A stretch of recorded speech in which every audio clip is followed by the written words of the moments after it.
सच्चिदानंदरूपाय विश्वोत्पत्त्यादिहेतवे तापत्रय विनाशाय श्री कृष्णाय वयं नमः। बोल लक्ष्मी नारायण भगवान जय। भगवान के स्वरूप का दर्शन बताया। नारद जी के द्वारा भक्ति ज्ञान वैराग्य के कष्टों के निवारण के लिए महात्मा शौनकादिक ऋषियों ने कृपा की। शनकादिक ऋषियों ने कथा सुनाई और उस कथा में भागवत कथा सुन करके कैसे प्रेत मुक्त हो जाते हैं, गोकर्णोपाख्यान के द्वारा धुंधकारी को मोक्ष दिया और महात्मा ने यहाँ महात्मा को पूर्ण किया। प्रथम स्कंद में थे पेय वस्तुओं का आश्रय लिया, उसमें महात्मा व्यास जी की असंतुष्टि का दर्शन कराया। उन्होंने भागवत का निर्माण किया, सुखदेव को पिलाया और भागवत सुखदेव ने आश्रित ग्रहण किया। महाभारत के अंतिम समय में अश्वत्थामा ने परीक्षित को मारने के लिए ब्रह्मास्त्र का संधान किया। भगवान ने कृपा की, परीक्षित का जन्म हुआ। परीक्षित ने दिव्य राज्य किया, पांडवों का महाप्रयाण हुआ। यहाँ पर परीक्षित जी जब राज्य करने लगे तो एक बार महात्मा शमी का आश्रम में पहुंचे। श्रृंगी ऋषि के द्वारा इनको श्राप हुआ, 7 दिन आप मर जाओ। इन्होंने वैराग्य लिया, गंगा तट पर आए, सुखदेव भगवान का आगमन हुआ। सुखदेव जी ने कथा विस्तार प्रारंभ किया, विराट नारायण भगवान का दर्शन कराया, ब्रह्मा जी के जन्म की कथा सुनाई। उसके बाद महात्मा ब्रह्मा जी को भागवत दिया, 4 श्लोकों में श्रीमद् भागवत की कथा सुनाई और ब्रह्मा जी अपने ब्रह्म पद पर प्रतिष्ठित हुए। इन्होंने सृष्टि का क्रम प्रारंभ किया, सनकादिक ऋषियों को जन्म दिया। रुद्र भगवान आए, यहाँ मरीचि आदि 10 पुत्रों को महात्मा ब्रह्मा जी ने जन्म दिया। स्वयंभू मनु महाराज की कथा सुनाई। स्वयंभू महाराज के यहाँ 5 बेटे हुए। आकुति, देवहूति, प्रसूति का चरित्र गाया। देवहूति का जीवन महात्मा कर्दम के यहाँ कपिल भगवान का जन्म हुआ। यहाँ पर भगवान श्री सूत जी महाराज ने भगवान शिव और सती के चक्र में प्रवेश किया। सती ने किस प्रकार से दक्ष प्रजापति के अपने पिताजी के यज्ञ में देह त्याग दी, वो कथा सुनाई। बाद में महात्मा श्री सूत जी महाराज राजा उत्तानपाद के चक्र में प्रवेश किए, ध्रुव जी की कथा सुनाई। उत्तम अंग बहन प्राचीन बरहे और पुरंजरोपाख्यान को प्रणाम किया। महात्मा पंचम स्कंद में प्रवेश किया, राजा प्रियव्रत के चरित्र को महात्मा नाभि, ऋषभ और भगवान भरत जी के 3 जीवन की कथा सुनाई। भरत चरित्र को प्रणाम किया, राजा रघुगण को प्रणाम किया, भवाट भी भूगोल खगोल का वर्णन किया। 28 प्रकार के नरकों का दर्शन कराया। नरकों से बचने के लिए भगवान के नाम की महिमा में सुंदर एक पंडित जी अजामिल की कथा सुनाई। उपरांत गजग्राह की कथा में प्रवेश किया। दिव्य भगवान की कृपा को प्राप्त करने के लिए अमृत की प्राप्ति के लिए समुद्र मंथन हुआ, जिसमें भगवान ने दिव्य अवतार धारण किया।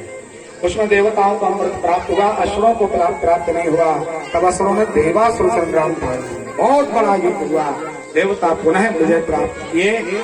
महाभागवत सप्तम स्कंद में प्रहलाद चरित्र को प्रणाम किया। प्रहलाद जी ने भगवान का दिव्य आश्रय लिया। हिरण्यकश्यप का वध हुआ और यहाँ प्रहलाद के बेटे का नाम विरोचन, विरोचन के बेटे बलि के चरित्र में भगवान वामन देव को प्रणाम किया। अष्टम स्कंद में परमात्मा श्री सूत जी महाराज ने राजा सत्यव्रत के लिए मत्स्यावतार की कथा सुनाई। दिव्य सूर्य वंश में 9वें स्कंद में प्रवेश किया। सूर्य वंश में भगवान के अनेक प्रकार के राजा हुए, जिनमें नभग, नाभाग, अंशुमान, दिलीप, सगर आदि का जन्म हुआ। इसी में भगवान श्री राघवेंद्र सरकार दशरथ जी के यहाँ जन्म हुए। भगवान का भी वंश विस्तार समझाया। उपरांत यदुवंश में परमात्मा प्रवेश किए, जिसमें रंतिदेव, दुष्यंत आदि के चरित्रों को श्रवण करके महात्मा सूर्यसेन को प्रणाम किया, जिनके बेटे का नाम वसुदेव हुआ। देवकी के साथ इनका विवाह हुआ। भगवान 8वीं संतान के रूप में प्रकट हुए। परमात्मा ने अर्धरात्रि के समय जन्म लिया। रातों रात भगवान गोकुल पहुंचे। भगवान ने कुछ क्रियाएं गोकुल में की।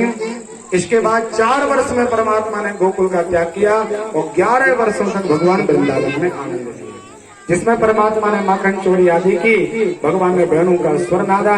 गोपियों को आनंद देने के लिए परमात्मा ने उनके चीरों का हरण किया।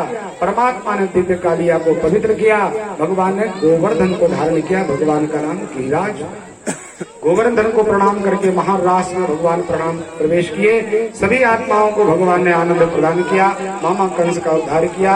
गुरु जी के आश्रम में जाकर के भगवान ने विद्यार्जन किया और परमात्मा लौटे तो यहाँ जरासंध के साथ भगवान का 18 बार दिव्य युद्ध हुआ। भगवान द्वारिकाधीश हुए।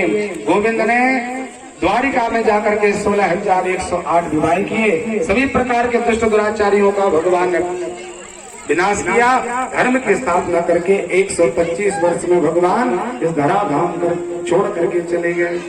श्री सूत जी महाराज ने अंतिम श्लोक को प्रणाम किया। एक बार हम बोलेंगे, बाद में सब आप लोग बोलना, ये भागवत जी का सार है। नाम संकीर्तनम यस्य नाम संकीर्तनम यस्य सर्वपाप प्रणाशनम सर्वपाप प्रणाशनम प्रणामो दुःख शमनस्तम प्रणामो दुःख शमनाय तम नमामि हरिं परं तम नमामि हरिं परं हरे राम हरे राम राम राम हरे हरे हरे कृष्ण कृष्ण कृष्ण हरे हरे कृष्ण कृष्ण हरे हरे कृष्ण कृष्ण हरे हरे बोल भक्त वत्सल भगवान की